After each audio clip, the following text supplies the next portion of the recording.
Alright, alright, alright.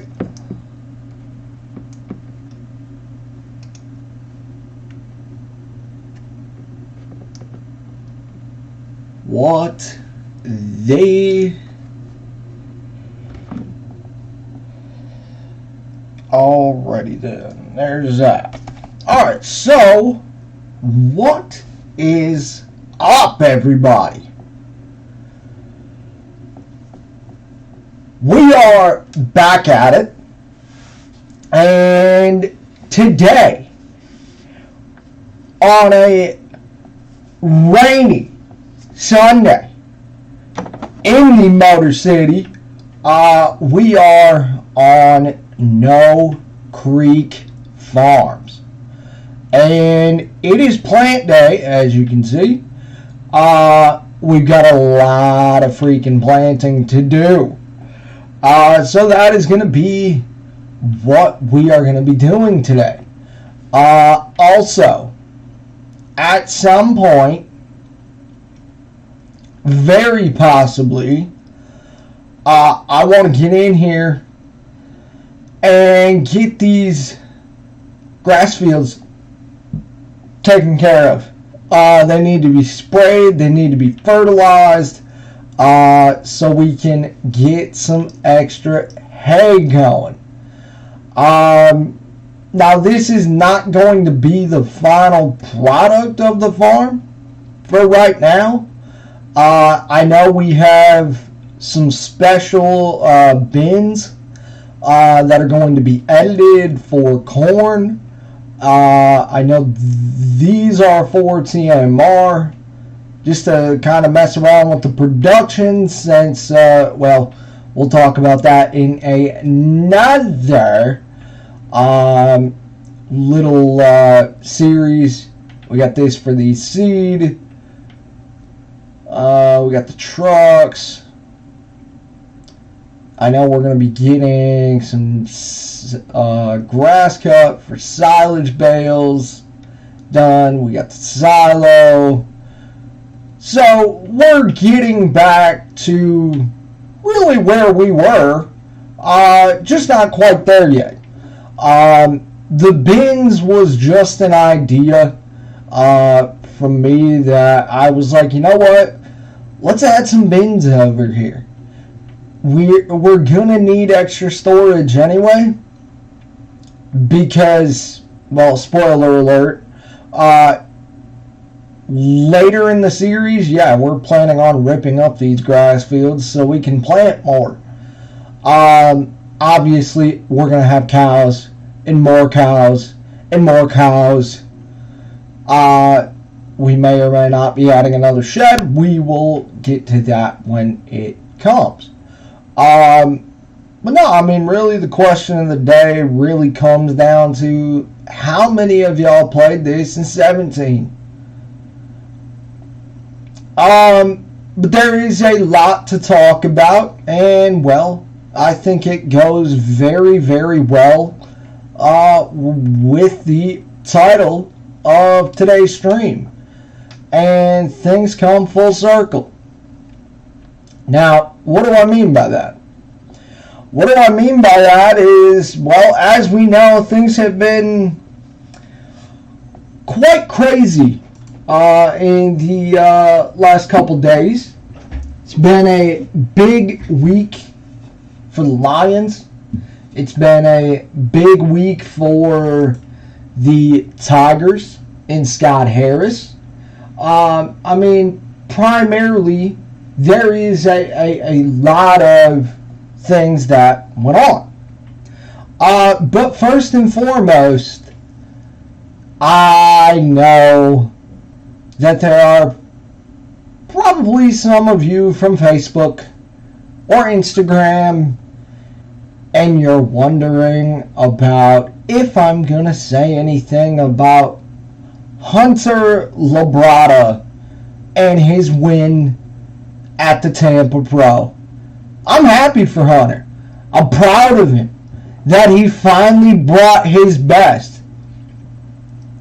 Now, I know I'm going to probably get scorched for this take, but you know what? At least I'm willing to give you a take. The point is that I was very, very critical of Hunter with the shake, diet, and having the couple shakes a day. Now, the thing is that he's actually changed over to real food. And in my opinion, it wasn't just his best, it was his best ever. Point blank. So no, Hunter proved me wrong. Hunter actually went out and did the work and made it happen.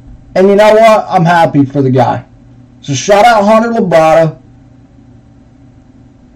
And to me, straight up,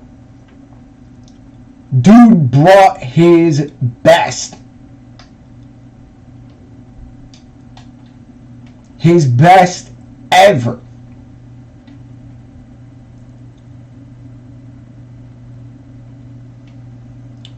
So there is your bodybuilding talk. Let's get into Eduardo Rodriguez, because it seems whether you are on the side of me that, look, it sure sounds like there is a chance that Erod wants to be here. Now, it does raise a few questions regarding, well, if he wants to be here, why haven't we heard anything on a, imminent deal yet? And what would that deal look like? Well, then we hop on over to the Ken Rosenthal.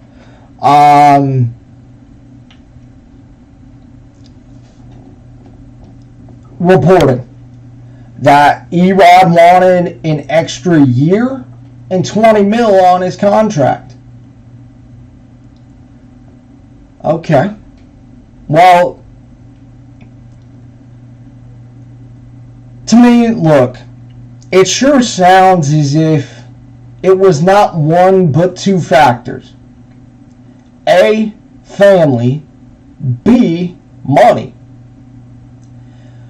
And what I find disgusting is that, people now want to go back to when he was on the list and start to, specify or speculate what is going on in Eduardo Rodriguez's household. Now, look, I find that disgusting. I'm not going to come on here and do that. Because A, it's speculation. B, there has been no reporting on it. And C, you are not going to hear me do that. I'm not going to go and start to speculate on what the hell's going on in the household. It's not my house. It's player. So, no, we're not doing that.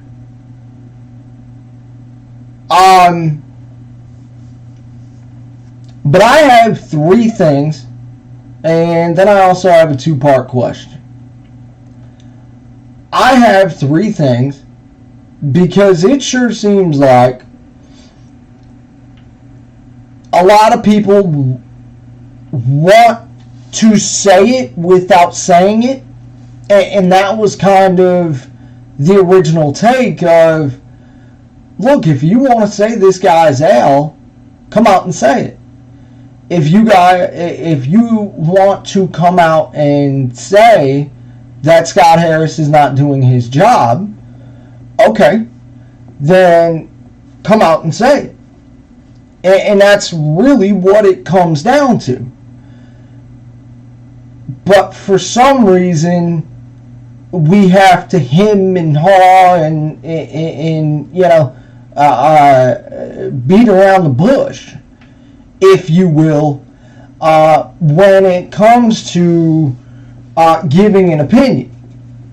Now, I'm not like that because of the fact of I give you my opinion, I tell you how the hell I feel,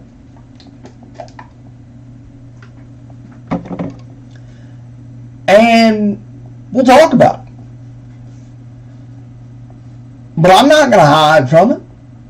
And look, it's funny because I saw the little cheap shots as well, because I got quite a few of them, not just through social media, but through other platforms. And it was funny because it's like, I see the cheap shots all the time. I see that, all the little goofiness, and it's like, if you're willing to learn how things work, you can figure out the game pretty easily. So here are my 3 things that would need to happen for me to come on here and say that Scott Harris is not doing his job and that we need to have a real conversation about it. Now let me preface this by saying I don't think the people on the other side of the argument are looking for Scott Harris to be fired. Now, do not get me wrong, I've seen that take, but I'm talking to the people that are within the media and are fans, and/or fans. I don't think they're trying to start as one person eloquently put, a witch hunt for Scott Harris to be fired. No, I do not believe Scott Harris should be fired. But here's the deal. Whether I am right or wrong, you guys are going to remember it. And B, at the end of the day, if I'm wrong, I will come on here and I will admit it. Period. I'm not running from it. I am not going to run from it and act like act like a little scaredy cat because of I got a take wrong. Oh, boo-hoo. That's a part of the job. And you know what? Sometimes in life, you get things wrong.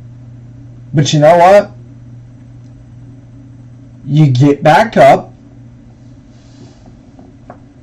dust yourself off, and you get after it again.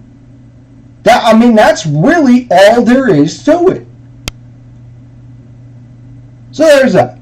But number 1 is Michael Lorenzen is going to have to continue pitching out of his mind. It was a pretty damn good debut with the Phillies. Number 2, the Phillies would have to win the World Series.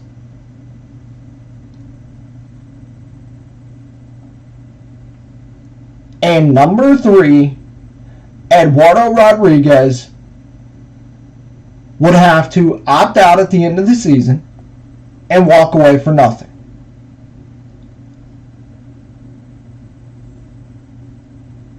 If that is the case, I will be the first person and the loudest person in the room and tell you guys straight up. Scott Harris either needs to do one of two things. His job, or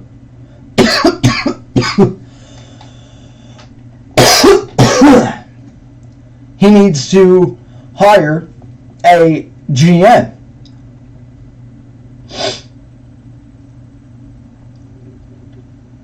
Like, that's really all there is to it. And I do think it is a legitimate question of, why didn't you hire a GM? But I think the biggest part of the argument would be is that Scott Harris has only been on the job 8 months. You know, then it's funny. And in fact, let's just get to this, because, man oh man, have I heard some crazy takes this week. Well, actually, let me get to my question. My question is that, here is the deal. Are you prepared either way? Are you prepared either way in the sense that Eduardo walks for nothing and you're going to be just as pissed as you were this week? Or are you prepared that Scott Harris is going to get a deal done? We're going to get the extra year. We're going to get the extra $20 million. And we're going to get this damn thing done.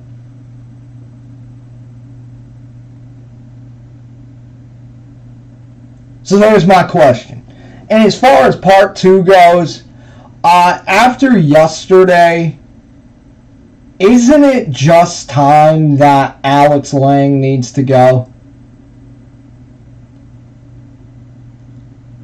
Because, boy, that was rough to watch. Anyway, let's get to some of these crazy takes, because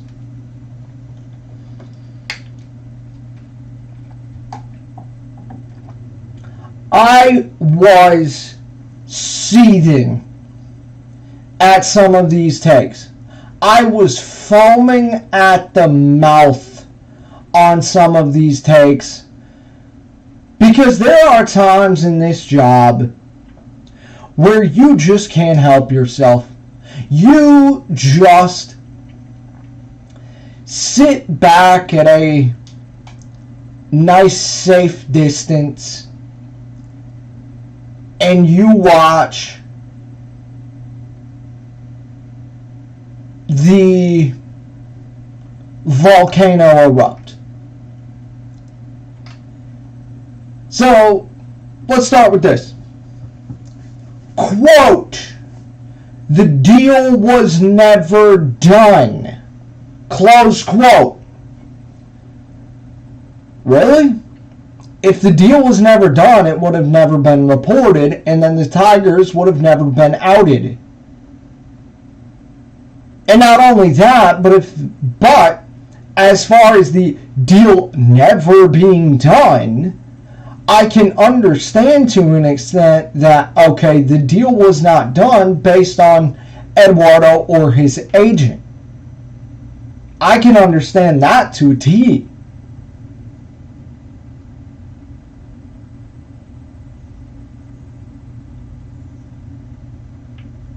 But the deal was never done? If the deal was never done, it would have never been reported.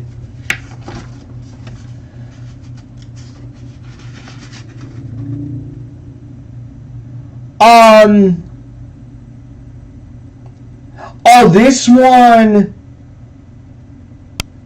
was my absolute favorite. This was my absolute favorite.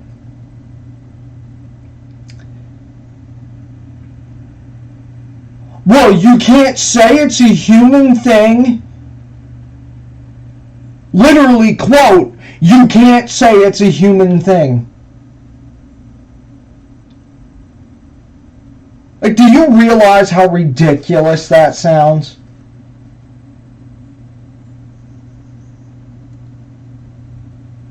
Then, this was my second favorite.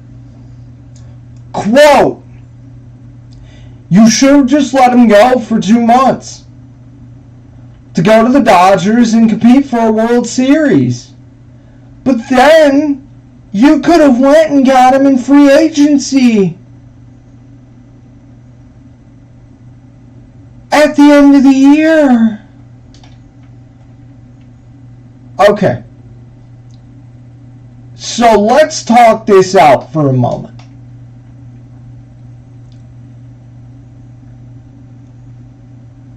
If you are Eduardo Rodriguez, right? You mean to tell me that in the sense of this past week, you have to put the weight of your world on your shoulders and go out to LA for 2 months,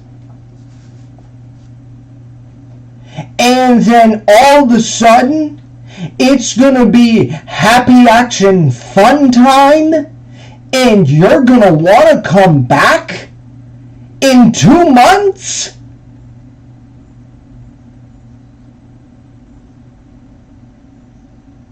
That was the silliest take I have ever heard. Well, just go for 2 months and then come back. Here is my problem with that. Do you mean to tell me that if Eduardo went, and let's just say by far and away that it is the Dodgers competing for the World Series, and let's just say they win it, do you mean to tell me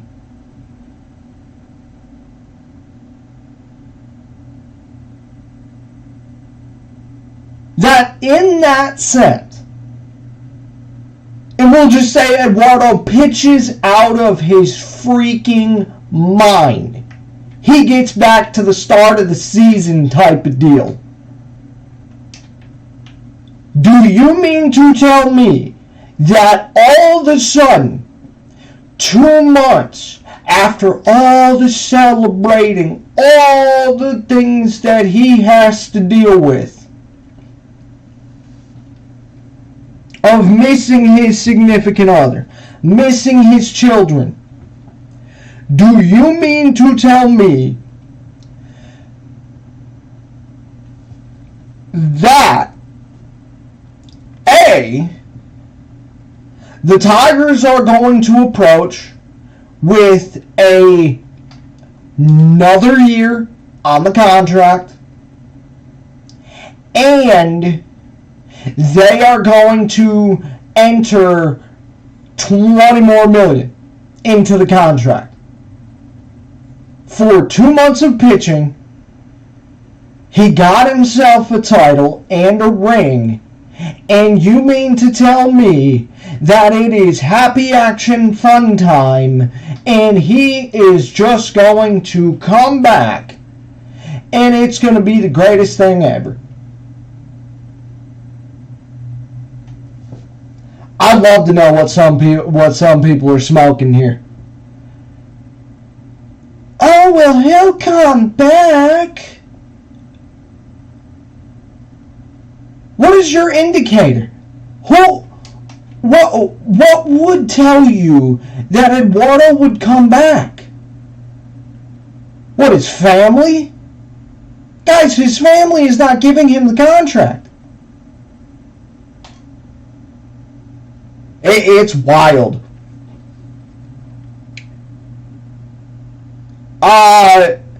Then, you know, well, you know, he didn't have a plan B, and that's where Scott Harris screwed up.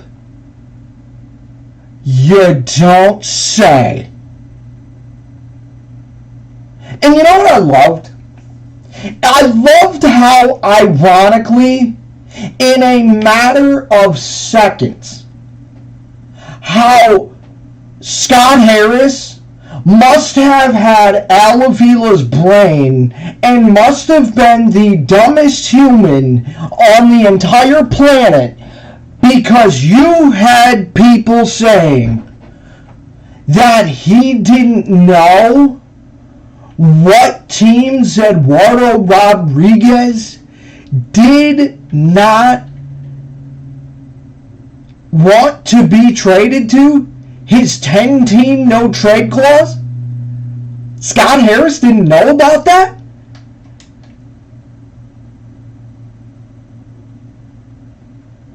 If Scott Harris didn't know about that, then you know what?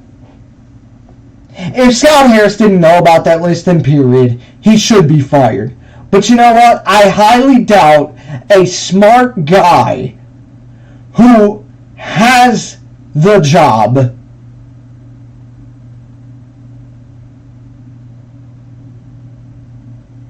knew about that list. He would have had to.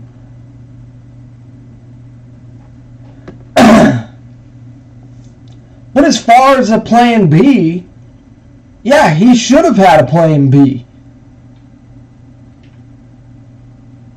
But the thing is that, in my opinion, knowing that you would have got back less,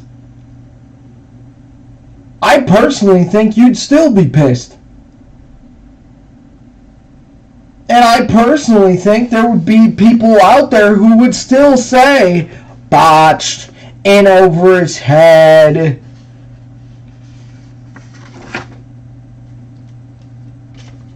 Oh, here's my favorite one. My absolute favorite one that tops them all. Quote, "It is a make or break at the winter meetings in free agency because you'll have money." Close quote. A make or break in free agency? A make or break at the winter meetings? Make or break? Hey guys, I don't know if you know this, but this is Scott Harris in year one. And we're already talking about make or break? Could you imagine, let me put this in life terms. Could you imagine waking up tomorrow and you are going into work, and let's just say the inevitable happens. You're drinking your coffee and some gets on your shirt. Nice hot coffee stain on your shirt. You mean to tell me that in year one, whether it's for any of us, you mean to tell me it is make or break? That's laughable. Now trust me, if they don't spend, oh hell yeah, I'm going to be on here and I'm going to be exactly right with the crowd. But guys, there's a lot of variables that people don't want to talk about. In fact, your owner being one of them.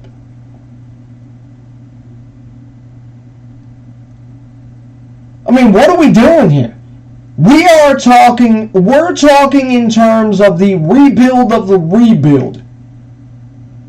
And those aren't my words.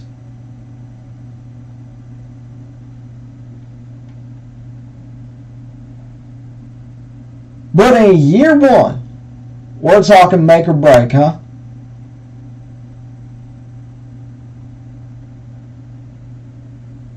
Maybe I'm just out of the loop here, which I could be.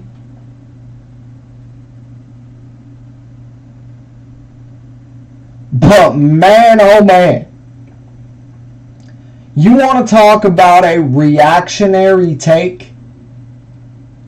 You want to talk about that kind of deal?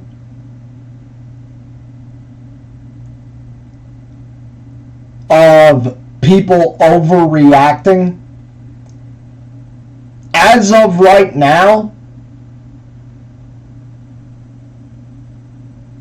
yeah, that's a ridiculous overreaction.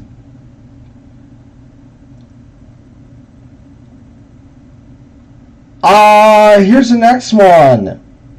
Erod is blameless because of his contract. I mean, that's a great story, but a weak take.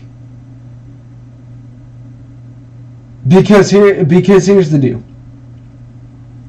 Look, Erod had the right to exercise his no trade clause.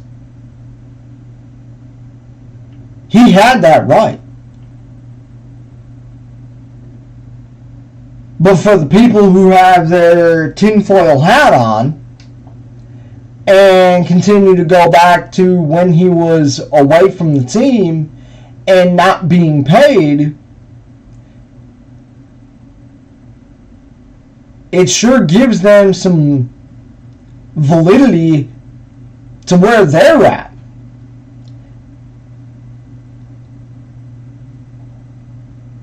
Because it sure sounds like him or his agent pulled out at the last second.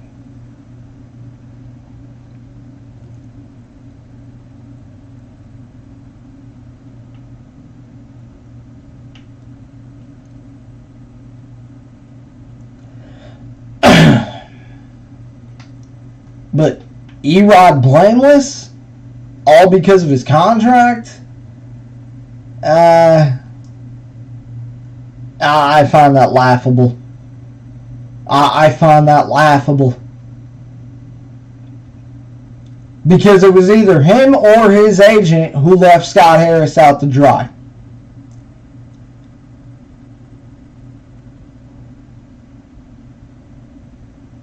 And that's why I said in the original take, no one is blameless here. But as far as it goes,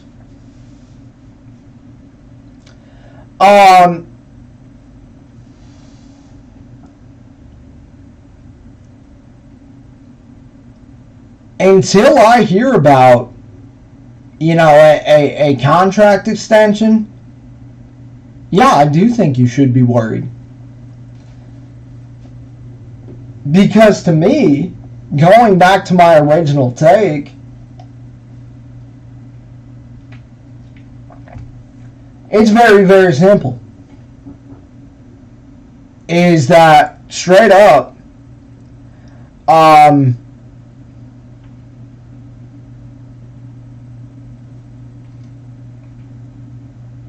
deal has to get done.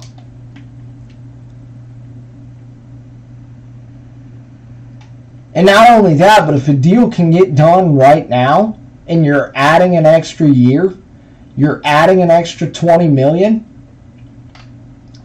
and it keeps Eduardo Rodriguez from using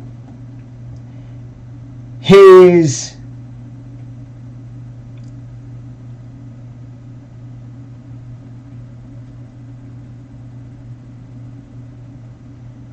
his opt-out clause?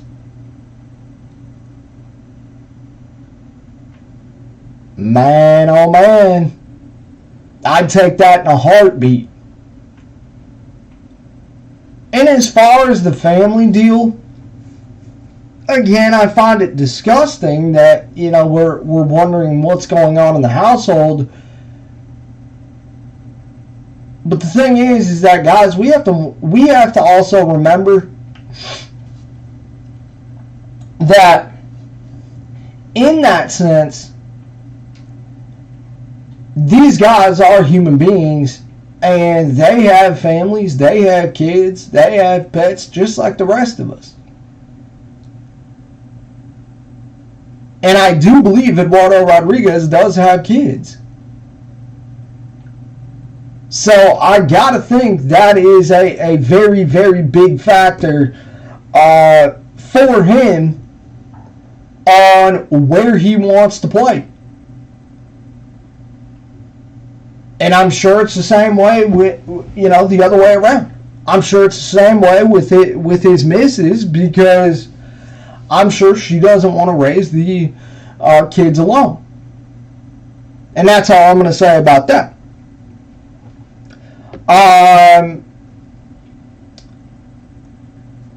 The revenge theory. I don't know how much validity that has. I really don't. Now, I think on trade deadline day, oh, of course, it absolutely had validity. But now, I don't know how much validity that has.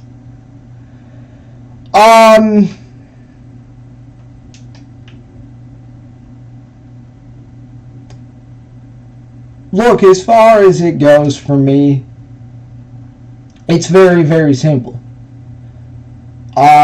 My question to Scott Harris would be, why didn't you hire a GM? On top of that, I think it's inevitable that Scott Harris needs to get a GM in town ASAP. And then on top of that, it seems as if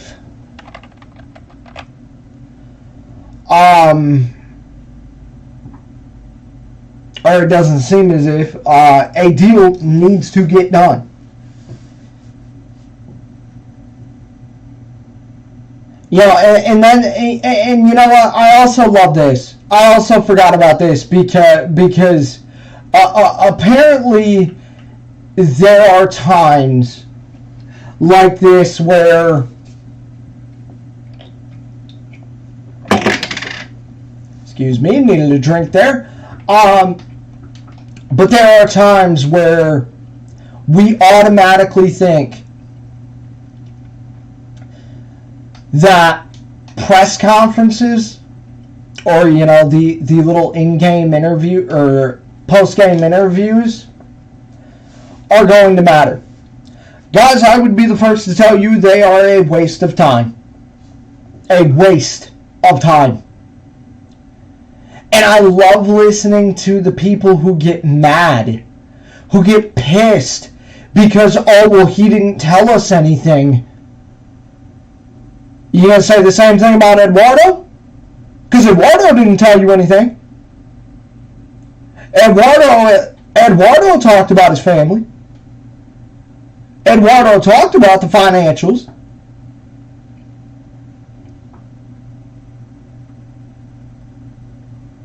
But listening to it and then looking at the body language, Scott Harris and Eduardo Rodriguez in their little interviews were in sync. We're literally in sync with each other as to what the deal was. And they couldn't get into it because sure sounds like a personal matter. Now, as far as it goes, yes, Scott Harris did mess up. Scott Harris should have had it in writing. Scott Harris didn't have it in writing, and that's where he messed up. So, there's that. So, look, at the end of the day, a deal has to get done. And to me, there's three things that need to happen. Eduardo walks, Michael Lorenzen pitches out of his mind, and not only that, but the Phillies win the World Series. I mean, it's really as simple as that.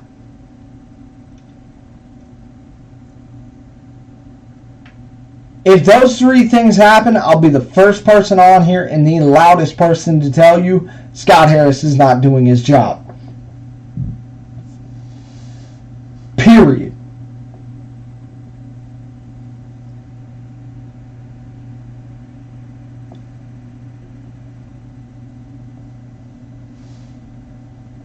All right.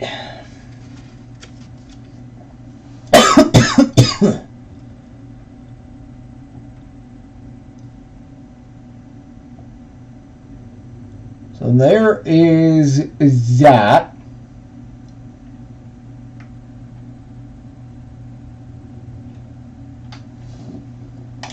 So we'll let that sink in, and we're gonna get us a Lucky Lipper here. A little bit of that Outlaw energy drink. That's the one. Shout out to my boy Jared, absolutely killing it. Okay, so we're going to let that marinate for a few, and we are going to finish up this field.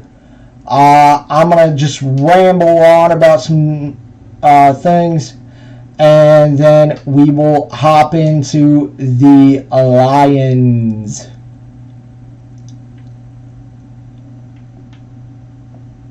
Okay, so first joint practices this week. We are getting closer, people. Closer. Also, gonna have to push back the podcast just a tiny bit, because I'm gonna be at Lions training camp this week. So here's the drill. When I get back, it's just going to be later in the week. And, well, actually, it'll probably be at the end of the week. So, probably that Friday, which would be, let me look on my phone.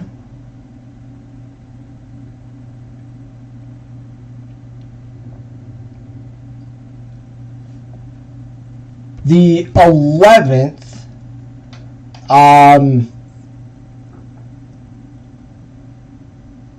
is when we will start doing, or when we will have the opening podcast. And as I said, it is going to center around football season.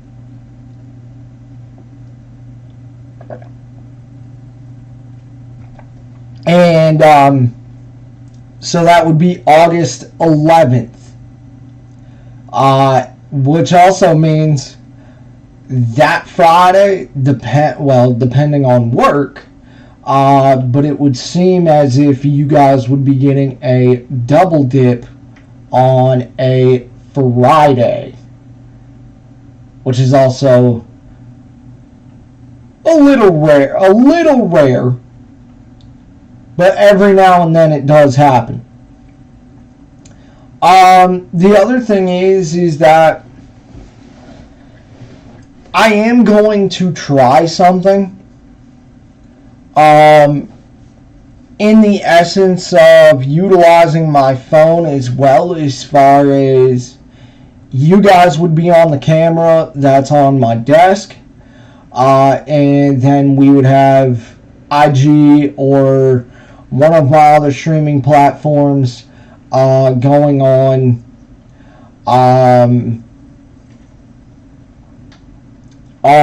my phone.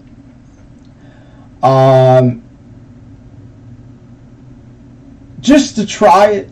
I mean, it's, nothing too crazy. Just try it and see what we can do with that, because there may be something there. I don't know. But try that, see how well that goes. And, just kind of tinker a little bit.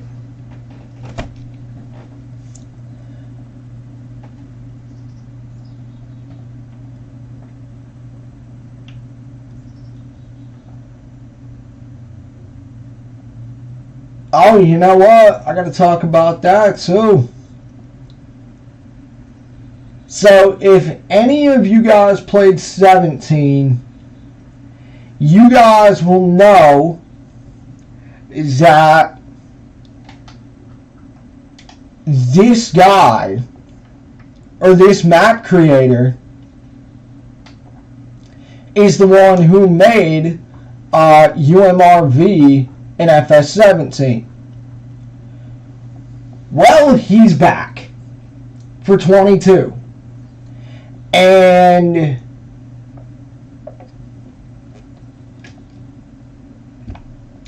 man, oh man, this looks like an incredible map.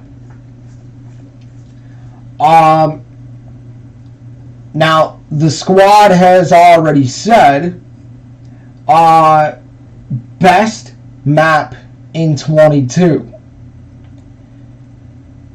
So I'm interested to see.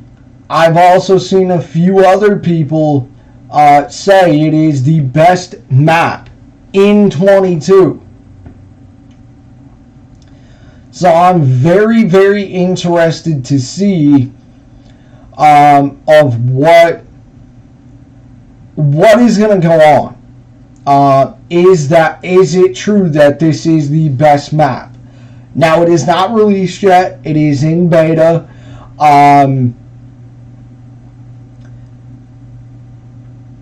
But it sounds like a couple weeks maybe. So shout out to DR Modding. Cannot wait.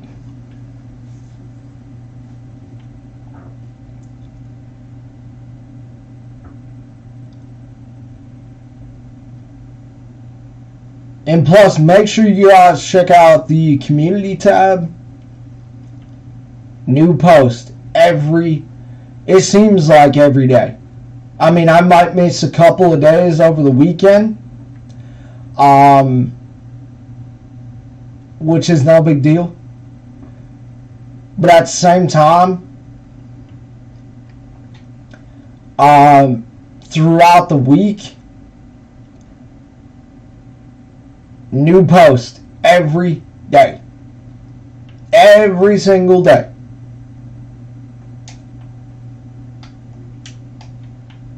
Now, it's not always like that, but of course, with football season,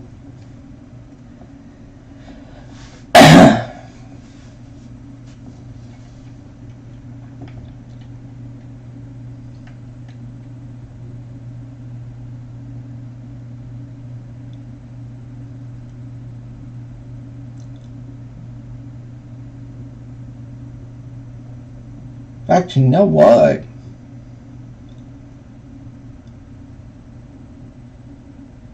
Oh no, we need to make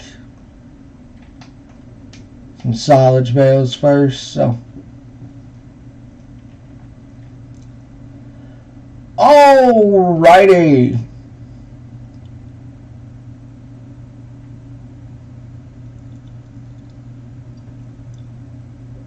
Let's get on to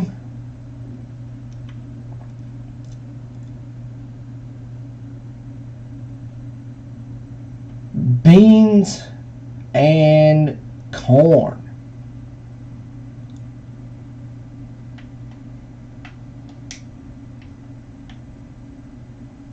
Need to move the forward.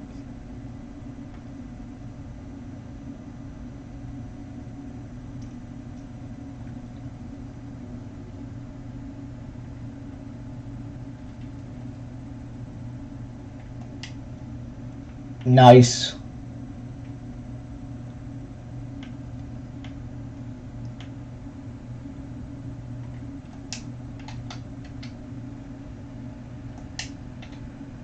Alright.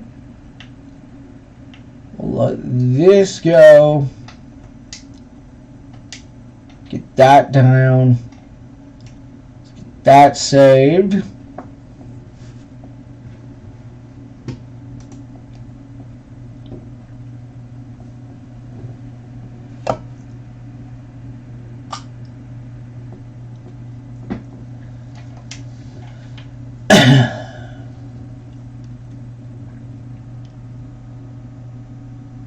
Alrighty.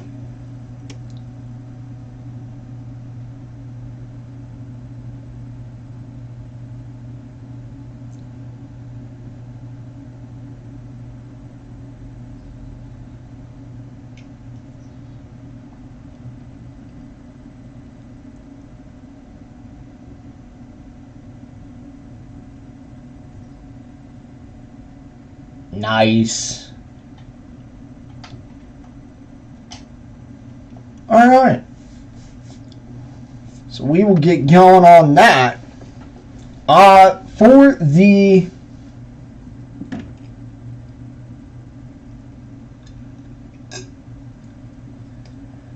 first time in Ford Field history,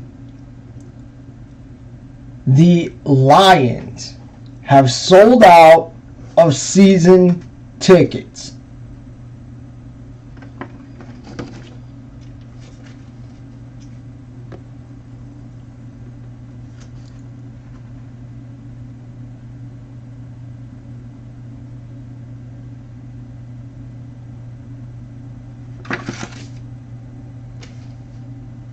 And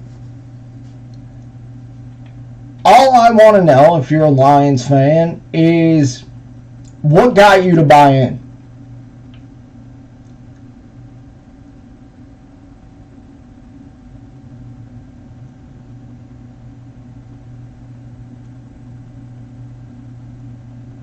Is it the expectation?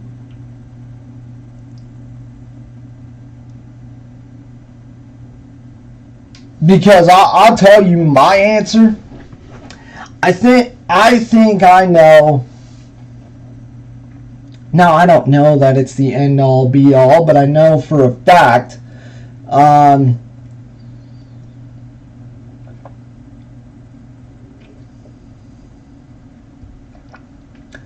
I know for a fact that I think this has to do for a lot of people. And what I mean by that is that for the first time in franchise history, you actually have a trifecta like other teams. Meaning that you graduated into a NFL franchise. Your owner, who fans are now asking Sheila for her autograph, which I think is amazing. Regarding the timeline, but Sheila Ford Hamp, or excuse me, Sheila Hamp is up first. Then you have the GM, Brad Holmes. Now, I've said it before, and I will continue to say it. I think his latest comments show you Brad Holmes is the guy. And, well, let me just put it out there because it's where I'm at. Is, yeah, I'm going to be looking at, if I am in Sheila's camp, or if I am Sheila Hamp, I'm absolutely looking to extend Brad Holmes. And then finally, you have a head coach. You have a head coach that fans can relate to. You have a head coach that is not late, did not come in here and act like a complete jerk. And Dan Campbell does not put on a show. It's who Dan Campbell is. It is the ultimate of, you want to have a beer with the guy because you feel like you can have a beer with the guy and you know it's going to be a damn good time.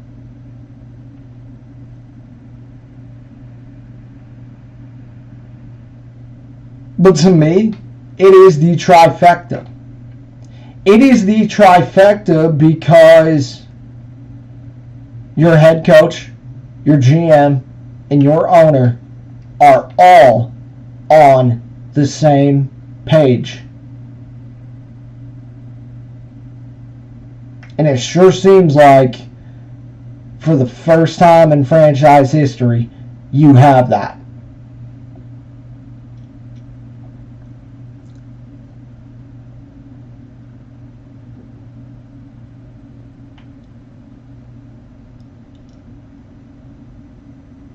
That's what it seems like. Look, I think it's also, I think there's the starve effect. Because, as Lamas has put it, there has never been this much hype around this team. Also, don't forget,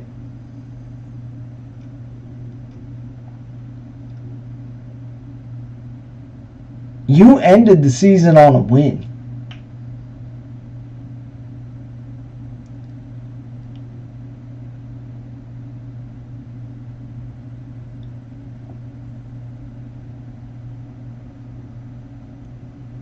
But to me, it's very, very simple. And it's really, it's really, really simple for me. It is the trifecta that this team has. This team actually feels like a real organization.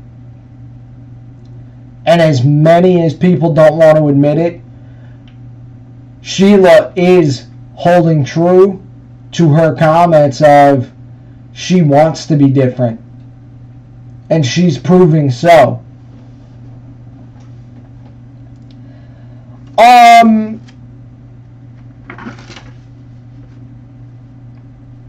I have two groups of fans that I don't understand. I really don't.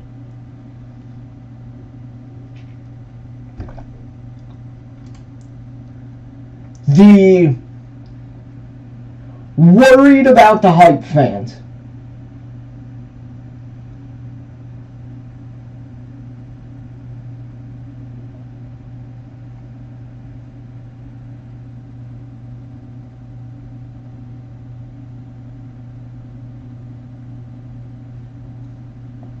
I do not understand those fans. I don't.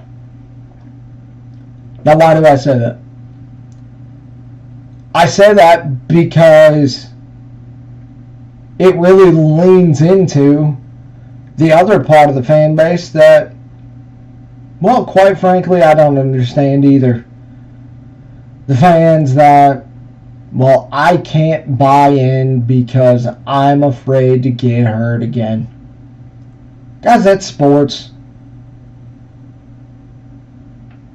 What, are you afraid to live your life too? That's life. We go through pain, but you know what? It makes us better. Period. To me, as far as it goes, you lean right into it. You lean right into it. Sometimes in life, it's okay to take a chance. And you know what? It works the same way with your teams. Because that very moment, that very, very, very moment, that, in essence, that you finally get to see your team win something of substance, feels like the greatest moment of your life. And when you lose, it hurts. It eats at you. And you know what? And not only that, but this team has done that for years. So what, you're scared to buy in because of what? Because of what they've already done to you? Come on. Come on. What are we doing?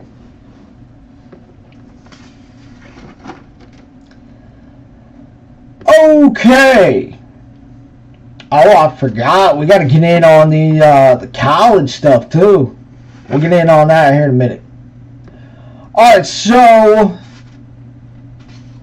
Brad Holmes talked this week, and I thought it was an interesting comment. I thought it was an interesting comment based on Brad played right into what I said.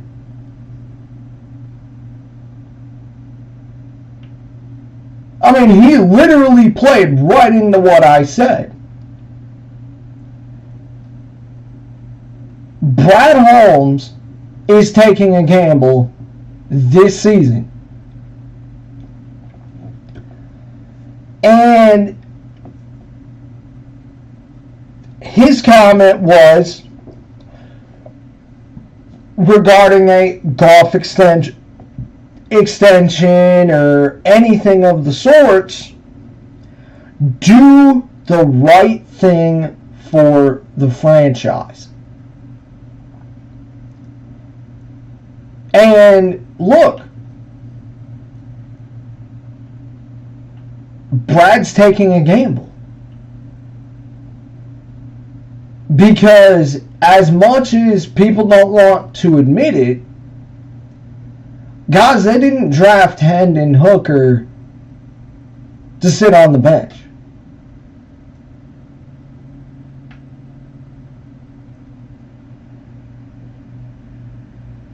But on top of that, I think it goes back to right what I said of if the goal is met, that you win a division and you win a home playoff game,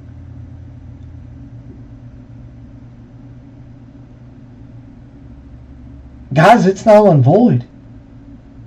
Jared Goff will be extended. Now, knock on wood, that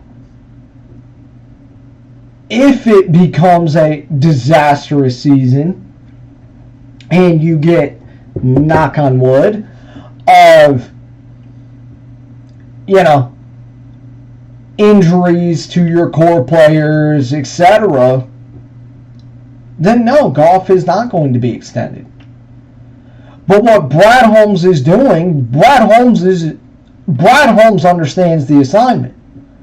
Brad Holmes is playing the game, and Brad Holmes is taking into effect that very, very simply, everything is on the table regarding his core players. Now, what I thought was interesting is that he started to say Jared, because he said Jonah, Panay, Amon-Ra, But he started to say Jer and then stopped. Now, maybe I'm reading too much into this, but you know what that sounds like to me? It played right into what I've been talking about. That at some point or another, we have to change how we look at this franchise, because we're not thinking the same way as Brad Holmes. We're not thinking the same way as the trifecta. The trifecta loves Jared Goff. Loves Jared Goff.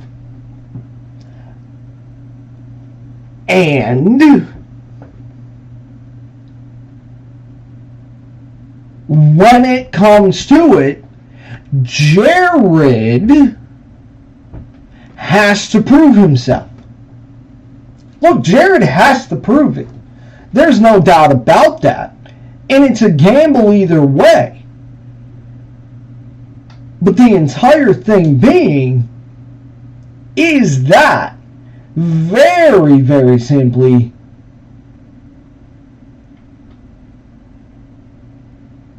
Brad Holmes understands the assignment. And the thing is that when it comes down to it,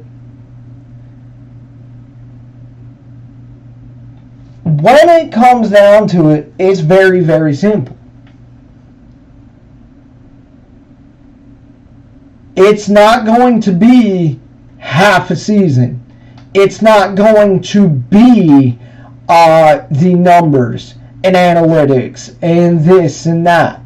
No, Brad Holmes is going to look at every single avenue of what could be,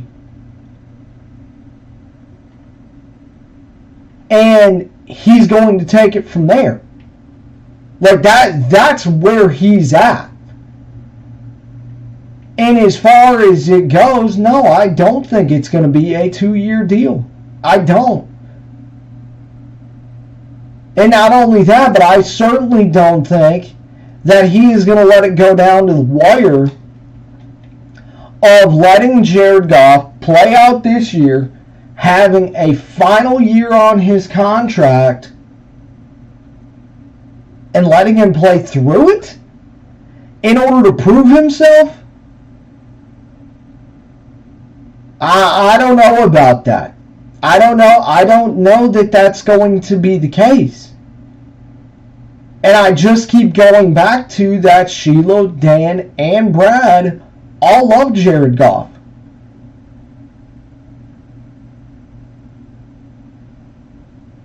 And very, very simply,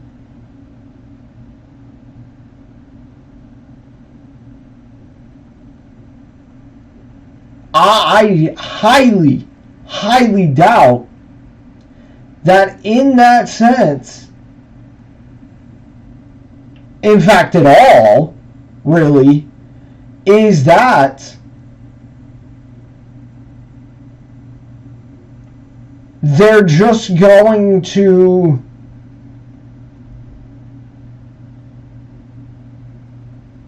let a certain entity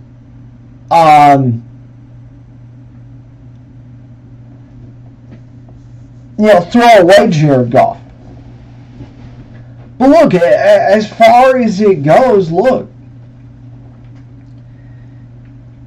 if Jared Goff plays like he did the last 10 games of the season,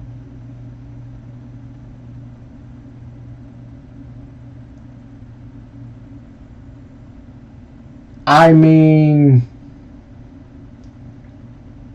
be a lot better than somebody that we used to know. I'll go ahead and put it that way to you.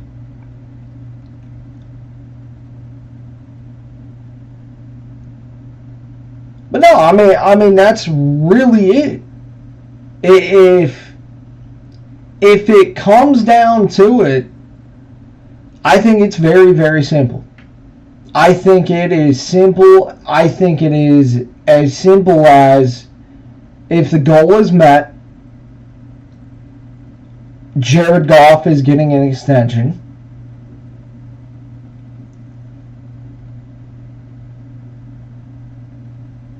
And if it's not met,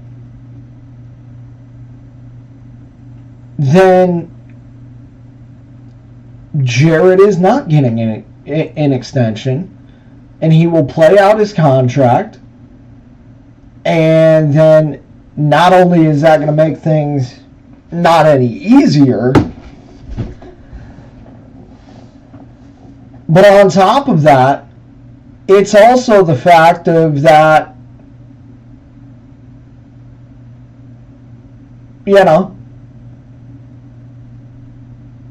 what do you do with Hooker? Because to me, if the goal is met, Hooker is going to be the backup. And if it's not met, then you are going to see a Hendon Hooker era in the Motor City. And I mean that's kind of just the way I see it. So I want to know where you guys are at with it. Do you guys see it the way I do? Or if I just, lost my mind? Let me know.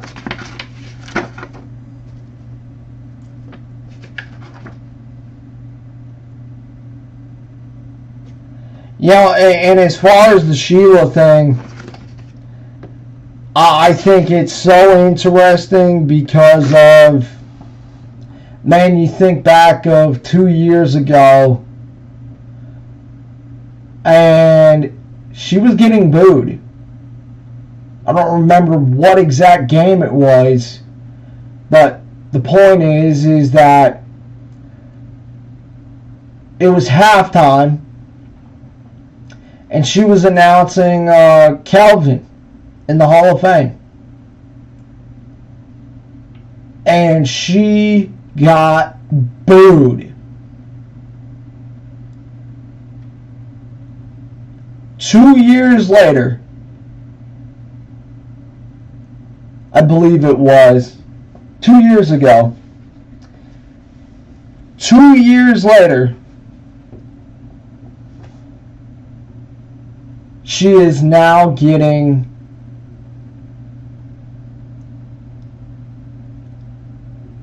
chance, standing ovation, and asked for her autograph. So when I come on here and I talk about give credit where credit's due, she's living up to what she said. And look, I'm the ultimate person when it comes to, if you say something, live up to it. Period.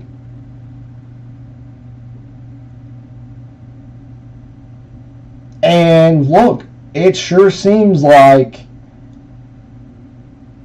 with her latest strand of moves, she is absolutely proving herself. So when I talk about give credit where credit's due, guys, it has validity to it.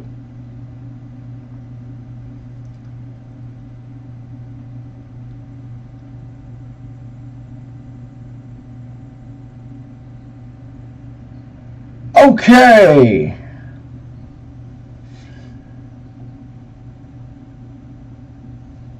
Oh, also,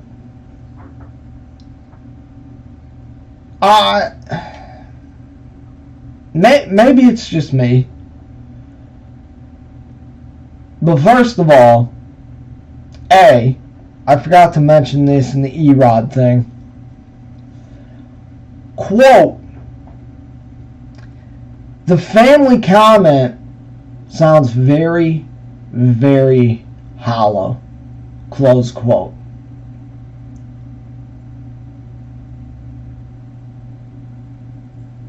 Really? This is what we're doing? This is what we're going to do, huh? This is how we're going to treat this. Oh, okay.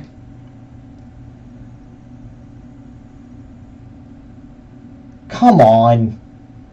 I mean, really? Reporting happens. Guy wants an extra year and 20 mil on his contract. And sure enough, quote, the family comment sounds very, very hollow. Close quote.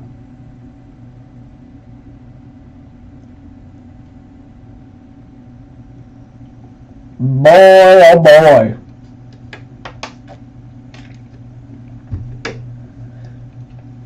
You want to be in the jackpot on that one, you go right ahead. Because we definitely ain't doing that.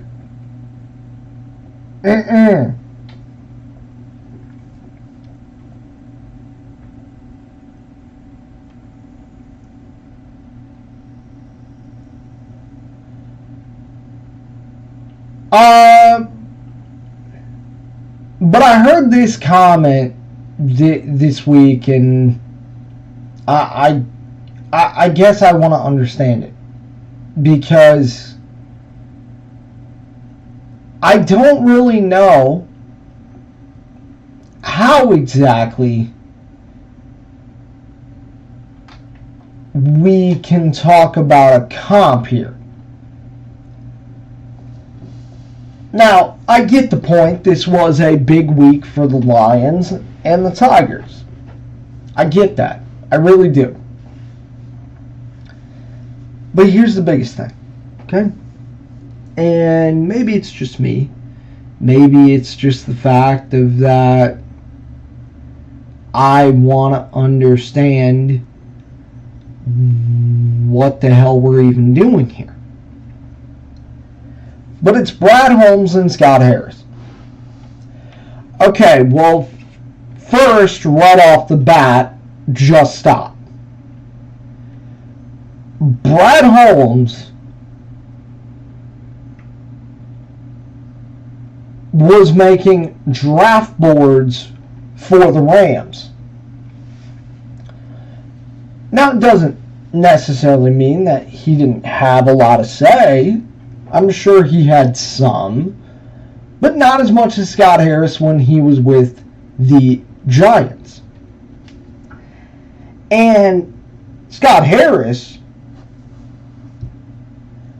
worked under Theo Epstein, who was running the Giants at the time. So, here's the thing. Do you mean to tell me that Les Snead is Theo?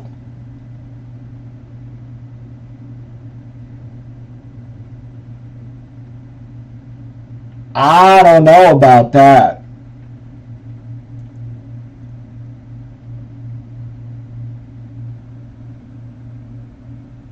Weird comp, but yeah. Let's not do that.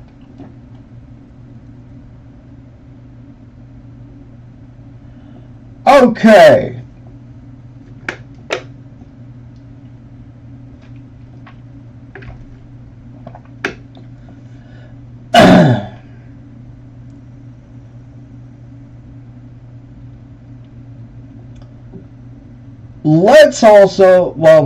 Let's get into this, because I forgot about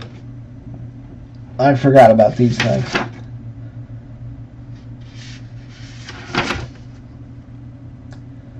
So I want to talk about this, just clear the air.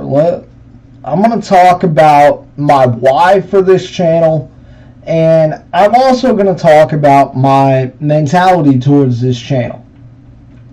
Now look, I really don't have to do this. I really don't, but I like being open with you guys. And that's really where it is. And the thing is that very, very simply, it's what I'm going to do. It's what makes me me. And look, it is what it is. You know, if you don't like it, you don't like it. If you like it, great. Just know I always appreciate you. Look, our why here is very, very simple. I talked about the fact of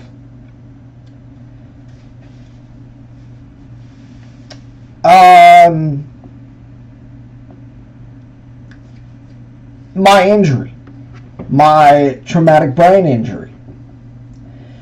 And look, when you sustain an injury like that, it changes your life. It changes everything about you. It changes you as a person. It changes everything. And during that time in my life is when I came across farm sim. Now, of course, I've been playing since 17, but I gave it up for a while because I was at a point in my life where I turned 21, and it was time to grow up. It's time to grow up. It was time to get a job and be able to have the things that I have now. And the thing is that a lot of the time, I put a lot of credit towards this game for saving my life when I felt like, well, I think we all know where that goes. But when I felt like that. And look, I battle heavy anxiety and heavy depression. And the thing is that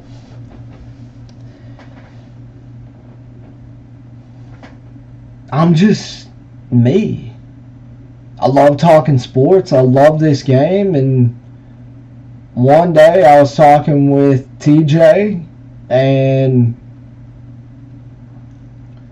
we said, well, how about we try that streaming thing and, see where it leads us.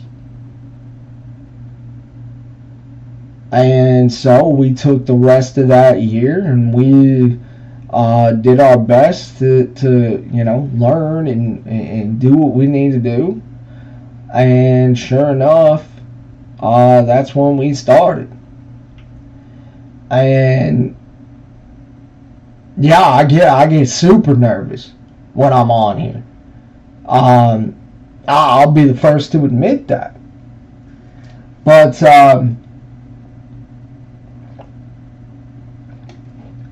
no, I mean, I predicate this channel on being different. Because of, I don't see a lot of channels calling out the BS. I don't see a channel that is reacting to other gameplays. I don't see a farm sim channel talking about life and sports.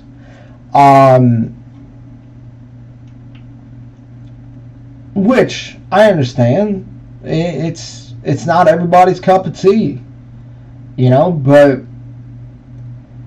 for me it's what I enjoy, and if there's anything I've learned along the way is that at the end of the day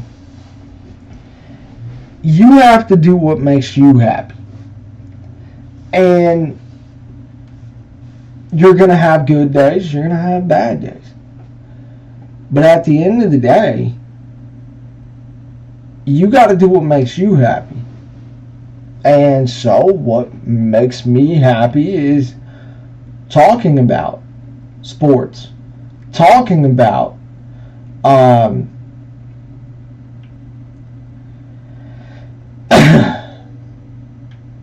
farm sim, calling out the BS in farm sim, and being able to be that channel that stands alone. Now, I don't know everything about this streaming thing. I don't claim to be. I don't claim to be somebody I'm not. But the thing is that, look, I was at a point in my life where I was just ready to call it quits. And that's when I came back around to farm sim. And I give a lot of credit to this game because it saved my life. And so I said, you know what? I said, at the end of the day, for me, I just need to be me. I don't need to try and be somebody I'm not. I'm going to come on here. I'm going to talk about my teams. And the other thing is that for so long, when I was doing this on social media, is like, a big part of it was I started to worry about the numbers too much. Now I don't worry about the numbers. To me, it comes down to, look, if you watch, just know I appreciate you. And if you don't, that's cool too. But it is what it is. If you don't like it, you don't like it. I'm not going to force you to like it. But the thing is that as I've talked about many a times, I care about my listeners. I care about the people who watch. And very, very simply, that's what it comes down to. I'm not going to come on here and lie and be somebody that I'm not. I'm going to be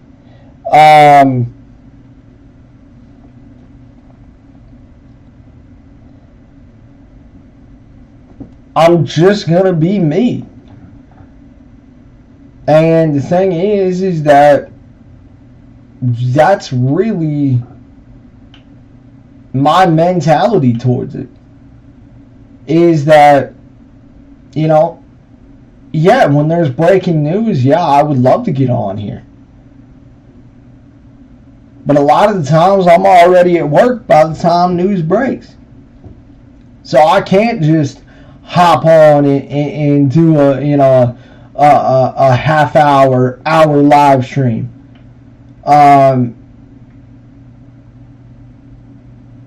It's something I would like to do, but unfortunately I can't.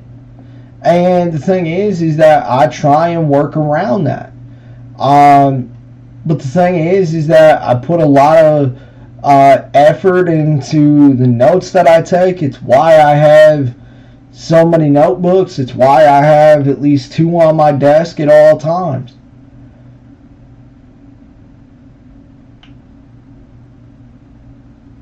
Because I'd rather have the notes with me and be able to come on here and give the knowledge that I have.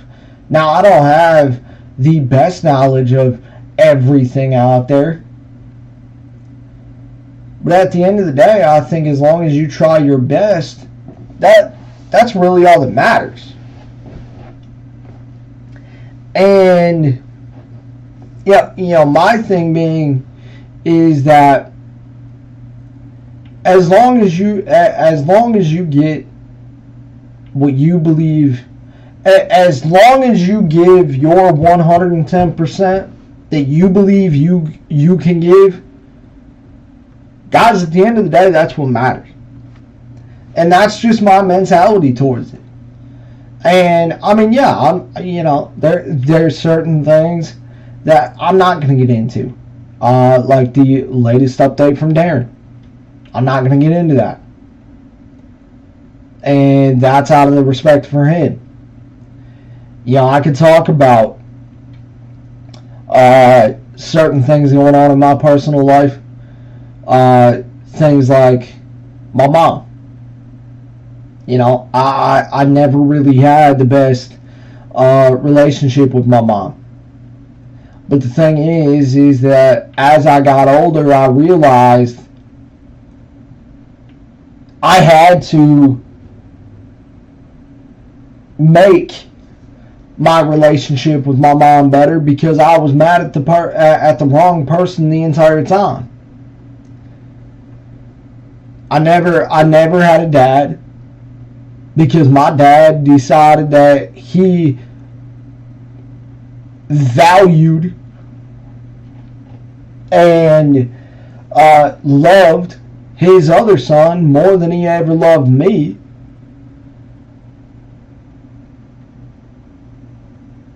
And I mean, there's other things that I can talk about, but it is what it is.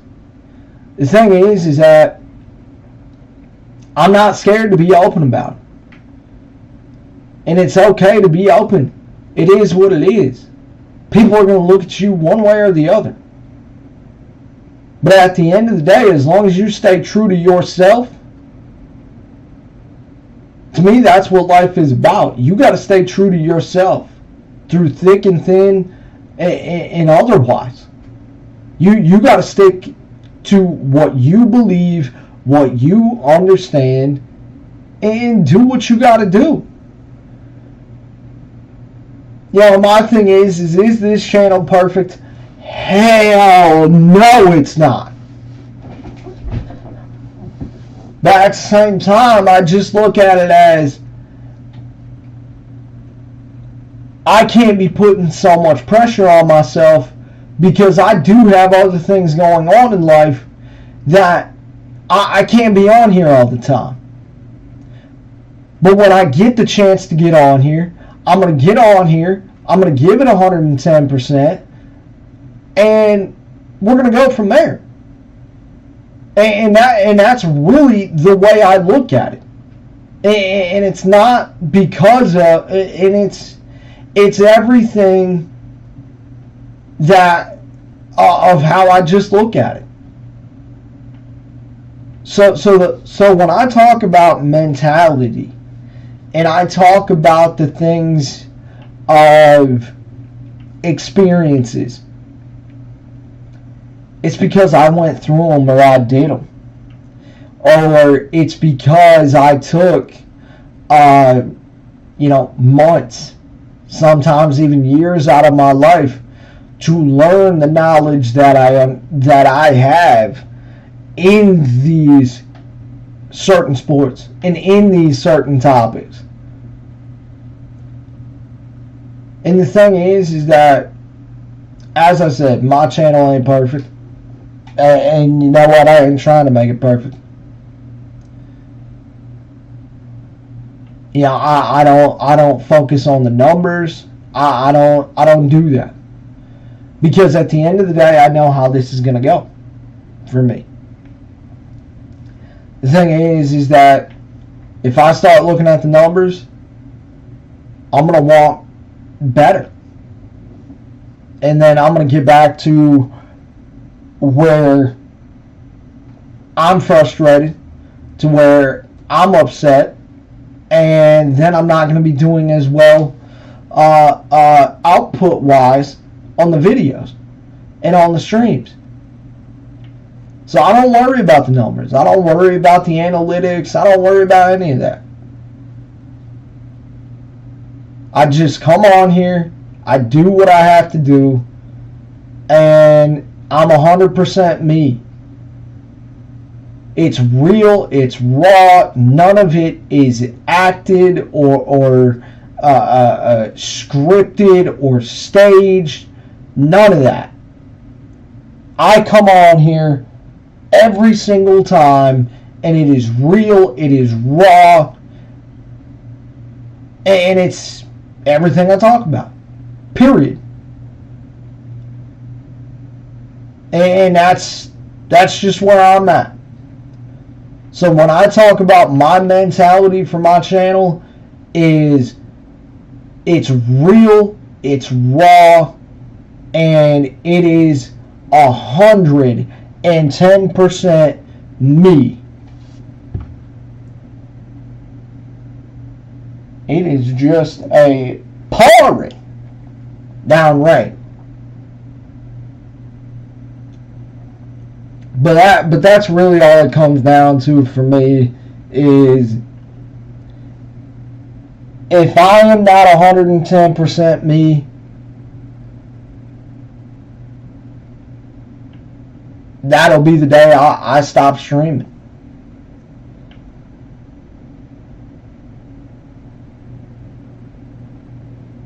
So, and that's really where I'm at on that, as far as my mentality towards my channel. I want to have good numbers. I want to have, all those certain things. But you know what? At the end of the day, I can't worry about that. And there's one saying in life that I've always stood by and truly always will. And it is control what you can control. And very, very simply, that's what I do when I come on here every single time. Straight up. Very, very simply, I am going to come on here and I'm going to be real. I'm going to be raw. I'm going to talk about experience, or I'm going to talk from experience, and that's what it's about. I'm not going to sit here and BS and try and be somebody that I'm not. And I'm not going to control things that I can't control. I am going to control me, and I'm going to control what I can control and do what I need to do. So that's really, where we're at. And as far as it goes, no, I don't really have a goal. And I don't really have, a big expectation out of this. I don't just,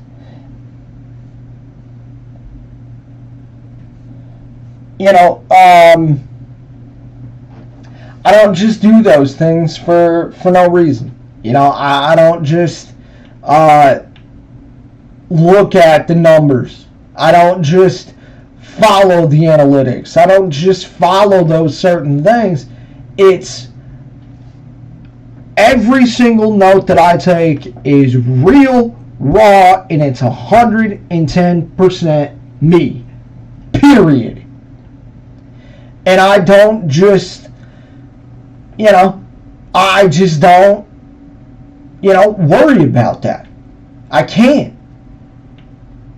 But what I am going to worry about is I am going to worry about and control the respect for my viewers, the respect for the people who watch. And the thing is that if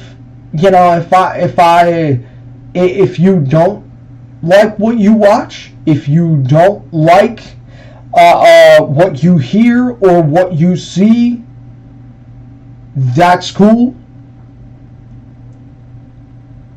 I am going to respect your opinion and move on. And that's really where it's at. Like, that's really where it just begins and ends for me. And it's just this idea of don't be anybody else but you. Be the person who you are. Because you only get one shot at this life. You only get one shot at this life, so you know what? Make the best of every day. And you know what? Like, today is a great example. It's rainy, it's dark, it's gloomy. And on a lot of days, like a day like today, I'm in my head, I'm getting hard on myself, I'm putting pressure on myself, I'm telling myself straight up that I need to do better, I need to do this, I need to do that. I mean, it's just, that's what it's about. Period. And again, that's the anxiety, that's the depression, that's everything that I have to deal with. And the thing is that for me, I also have to utilize my platform and talk about those things. I talk about those things because of, again, experience, what I've went through, every part of this journey along the way. It is not easy. It is not easy, and the only thing that I hope for out of this is that just maybe somewhere out there, one of you will see this and you will understand that, you know, maybe it's you, maybe it's a family member that's going through anxiety, depression, all of those certain things. And just maybe that these words that I use, and when I talk about them from experience, it could be that person's survival guide for them, in that it could help them. And that's really where I'm at. Point blank.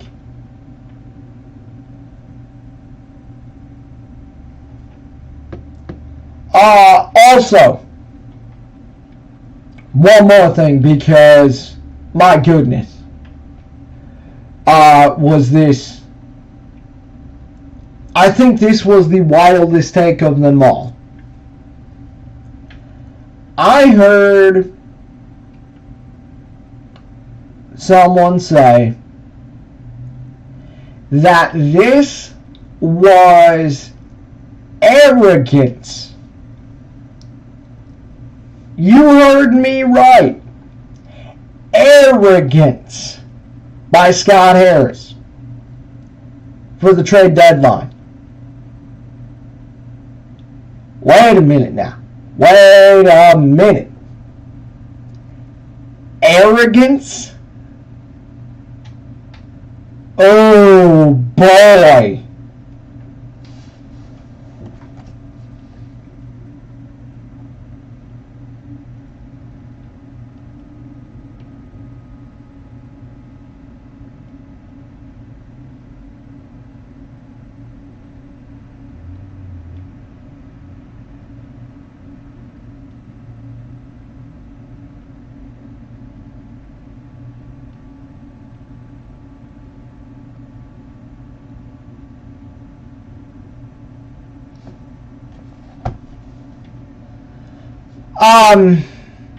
I don't know that it's... I don't really know that you can call that arrogance. I mean, arrogance because he didn't have something wrote down?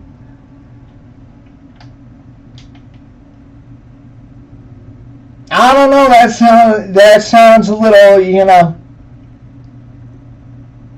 that sounds a little goofy to me. Alright, let's get to it. It's college football. We are so close, people. We are so close. So fucking close. It's unbelievable. But Big Ten got some news this week. Oregon and Washington will be coming with the with USC and UCLA. And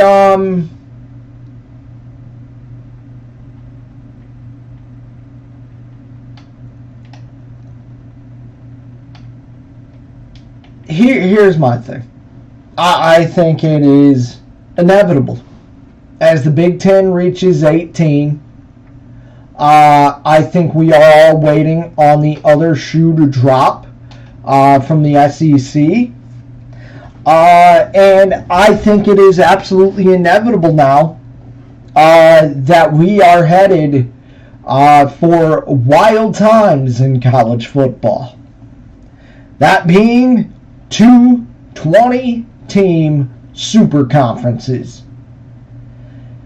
Now, of course, that leaves a lot to be desired as far as division rivals, rivalry games, how many games will be played in a season,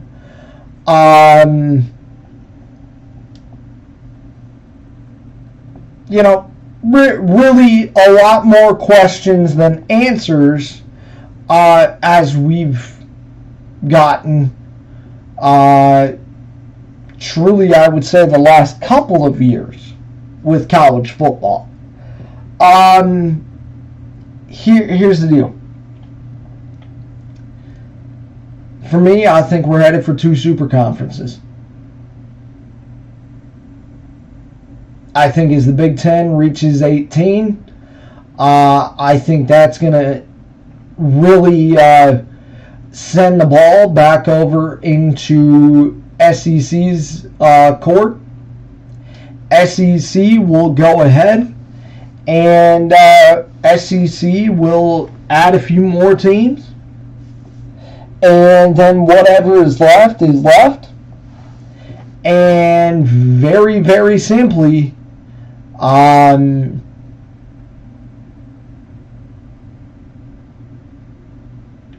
think it's just simple as that.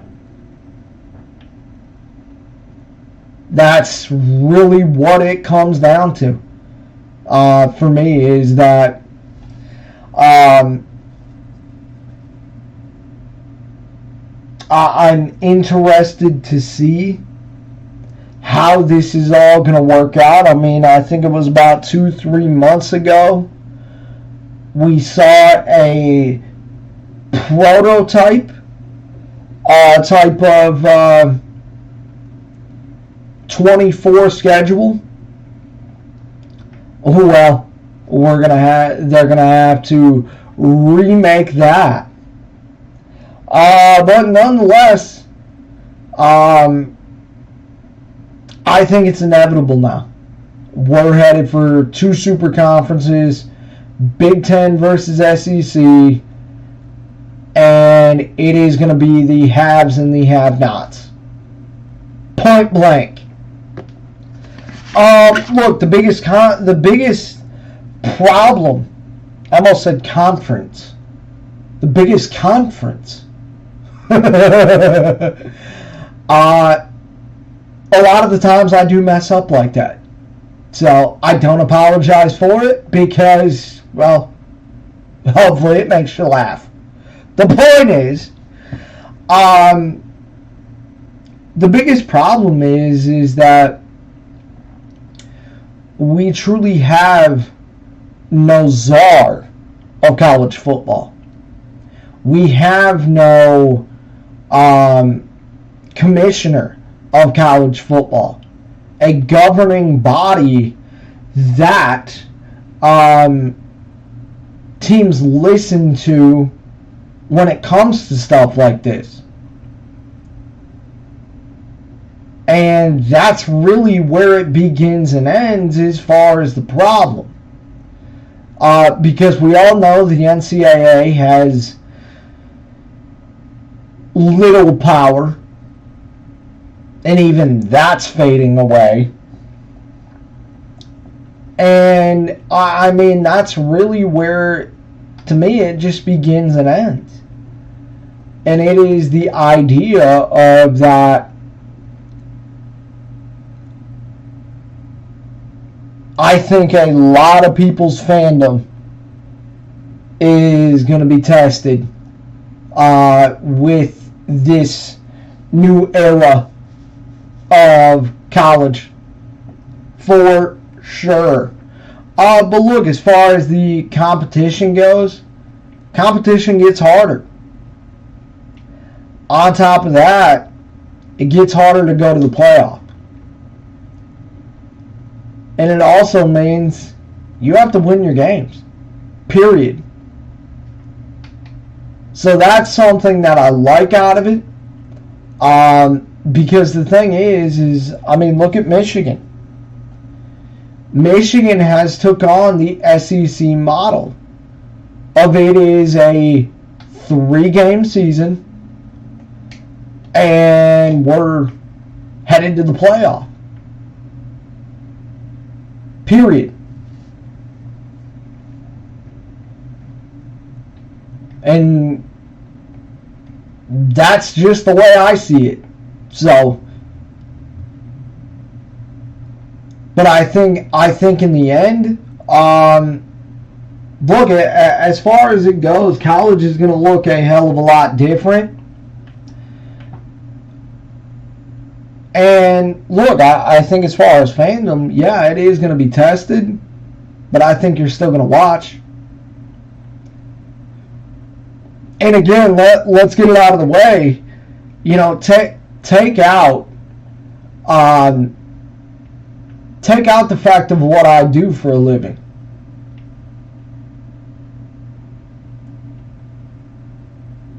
I don't just watch college because of what I do. I don't just watch the NFL because of what I do. It's because I love football. I love the fact of sitting down and actually taking time to do these notes. Now, I mean, like I said, you know, I do 4 hours at work. And then on top of that, hell, by the time I get home, I'm probably doing another 2. So when I talk about I'm taking notes on every single thing to make sure that I'm giving you guys the exact knowledge that I need to put out there, or to make sure that I can at least answer any questions that you guys might have, point blank, that's really where it all comes down to, is that I'm putting in hours and hours and hours of work to make sure that I'm not just coming on here and spitballing. So with that, that is going to do it for today. I hope y'all enjoyed it. If y'all did, drop a like, drop a comment. Appreciate y'all watching as always. Look, lots and lots to talk about. With that, we will catch you guys sometime during the week. So with that, love y'all, man. Appreciate y'all. We will catch y'all in the